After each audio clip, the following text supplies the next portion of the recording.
নগাঁও জিলাৰ চামগুৰি সমষ্টিৰ উপনিৰ্বাচনৰ দিন ঘোষণা কৰা নাই যদিও ৰাজনৈতিক দলসমূহে নিজৰ দলৰ সাংগঠনিক দিশ সবল কৰিবলৈ তৎপৰতা আৰম্ভ কৰা পৰিলক্ষিত হৈছে। চামগুৰিৰ উপনিৰ্বাচনৰ সন্দৰ্ভত আজি বাজিয়াগাঁও ব্লক কংগ্ৰেছৰ কাৰ্যালয়ত কংগ্ৰেছ দলৰ এখন সভা অনুষ্ঠিত হয়। উক্ত সভাখনত মুখ্য অতিথি হিচাপে অসম প্ৰদেশ কংগ্ৰেছ কমিটিৰ সভাপতি ভূপেন বৰা উপস্থিত থাকে। বাজিয়াগাঁও ব্লক কংগ্ৰেছৰ সভাপতি প্ৰদীপ হাজৰিকাৰ সভাপতিত্বত অনুষ্ঠিত হোৱা সভাখনত অসম প্ৰদেশ কংগ্ৰেছ কমিটিৰ সভাপতি ভূপেন বৰাই ভাষণ প্ৰসংগত কয় যে বৰ্তমান স্মাৰ্ট মিটাৰে ৰাইজক জ্বলাকলা খুৱাইছে। আমাৰ চৰকাৰ আহিলে স্মাৰ্ট মিটাৰ আঁতৰাই আগৰ মিটাৰ লগোৱাৰ ব্যৱস্থা কৰা হ'ব। ৰকিবুল হুছেইনৰ হাতত বদৰুদ্দিন আজমল পৰাজয় হোৱাৰ পাছতেই বিজেপিৰ এটা চকা পামচাৰ হৈ গৈছে। বিজেপিয়ে সদায় হিন্দু মুছলমানৰ বিভাজন কৰি ৰাজনীতি কৰি আহিছে। চামগুৰিত হ'বলগা উপনিৰ্বাচনত আমাৰ দলৰ তথা কংগ্ৰেছৰ প্ৰাৰ্থীগৰাকী জয় নিশ্চিত। চামগুৰিবাসী ৰাইজে অধিক সংখ্যক ভোটত কংগ্ৰেছৰ প্ৰাৰ্থীগৰাকীক জয় কৰাই মুখ্যমন্ত্ৰীগৰাকীৰ বুকু কঁপনি তুলিব লাগিব বুলি সভাপতিগৰাকীয়ে ভাষণ প্ৰসংগত উল্লেখ কৰে। উৎসাহী চামগুৰি আমাৰ যি দুইখন ব্লক কংগ্ৰেছ তাৰ সকলো কৰ্মকৰ্তাই আৰু আমাৰ যুৱক মহিলা ইউথ NSY সকলোকে লগ পালোঁ। তেখেতসকলৰ মনৰ ভাৱ বুজিলোঁ আৰু তেখেতসকলৰ যিটো উৎসাহ দেখিছোঁ, আমি আগৰ পৰাই অত্যন্ত আশাবাদী যে চামগুৰিত আমাৰ বিজয় নিশ্চিত।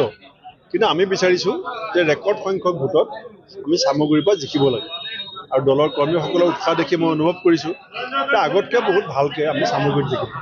উপনিৰ্বাচনত আপোনাৰ নামটো কিন্তু চৰ্চিত হৈ আছে। বিহালীৰ পৰা উঠিব নে আপুনি চামগুৰিৰ পৰা উঠিব? চৰ্চিত হৈ আছিলে আপুনি চামগুৰিৰ পৰা উঠাব। চামগুৰিত আজি মই ইতিমধ্যে কৈ দিছোঁ যে দুয়োখন ব্লক কংগ্ৰেছে আৰু দলৰ নেতা কৰ্মীসকলে মিলি যাৰ নামেই তেওঁলোকে দিব আমি তেওঁকেই প্ৰাৰ্থিত্ব দিম প্ৰতিটো সমষ্টিত। এইবাৰ APCC ক্ষমতাটো আমি জিলা আৰু ব্লকবিলাকক দিছোঁ। এই 5টা সমষ্টিত বিশেষকৈ আমি গুৱাহাটীৰ পৰা যদি বাছনি কৰোঁ ভুল হ'ব পাৰে। সেইকাৰণে আমি ব্লক আৰু জিলাবিলাকক কৈছোঁ যে আপোনালোকে এটা পুংখানুপুংখ আলোচনা কৰি ব্লক আৰু জিলাই যাৰে নাম দিব আমি তেওঁকে প্ৰাৰ্থিত্ব দিম। আগন্তুক দিনত দেখিবলৈ পোৱা গৈছে যে কংগ্ৰেছৰ এটা বিশেষ চৰ্চা চলি আছে মুখ্যমন্ত্ৰী প্ৰসংগত। আপোনাৰ নামো চৰ্চাত আছে, গৌৰৱ গগৈৰ নামটো চৰ্চাত আছে। কোন হোৱাৰ আশা আছে? আচলতে স্মাৰ্ট মিটাৰে যি ধৰণে ৰাইজক জ্বলাকলা খুৱাইছে, ৰাইজৰ যিটো স্মাৰ্ট মিটাৰৰ বিৰুদ্ধে খং, এতিয়া JJMৰ নামত জয়ন্তৰ জেপত মানি এতিয়া JJM মানে এইটো ওলাইছে। এই কথাবিলাক এতিয়া 6 নং দফা অসম চুক্তি তেওঁ যিটো বিভ্ৰান্ত কৰিবৰ কাৰণে ষড়যন্ত্ৰ কৰিছিল, এই কথাবিলাক ফাদি লৈ যোৱাৰ পিছত এতিয়া হিমন্ত বিশ্ব শৰ্মাই অসমৰ সংবাদ মাধ্যমক এটা হোমৱৰ্ক দিব বিচাৰিছে যে কংগ্ৰেছৰ মুখ্যমন্ত্ৰী কোন হ'ব কথা পাতি থাকা। আৰু মুখ্যমন্ত্ৰী ঘনিষ্ঠ 2টা চেনেল লাগি গৈছে, বাকীসকল লগা নাই।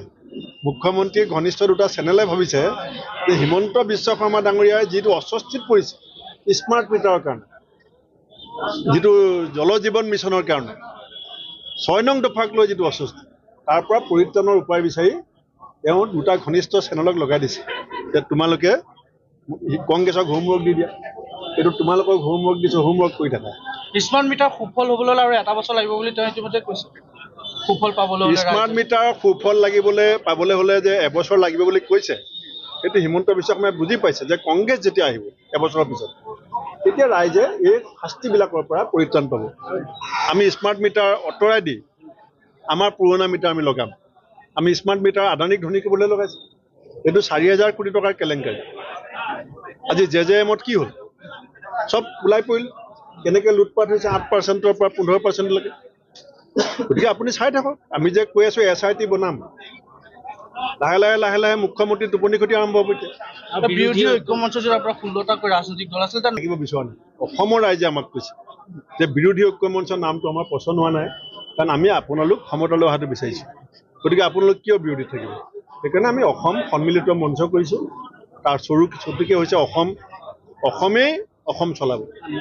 আমি বিৰোধী শব্দটো বাদ দিছোঁ। এইটোত মুখ্যমন্ত্ৰী ডাঙৰীয়াই বুজি গৈছে যে কংগ্ৰেছ আৰু সকলো ৰাজনৈতিক দলে ইতিমধ্যে সংকল্পবদ্ধ যে অসমৰ জনগণৰ স্বাৰ্থত অসমৰ জনগণক বিজেপিৰ প্ৰতাৰণা প্ৰবঞ্চনা ৰাজনীতিৰ পৰা মুক্তি দিবৰ কাৰণে আমি ক্ষমতালৈ অহাটো অত্যন্ত জৰুৰী বিষয় আৰু সেইমতে আমি পৰিকল্পনা কৰিছোঁ।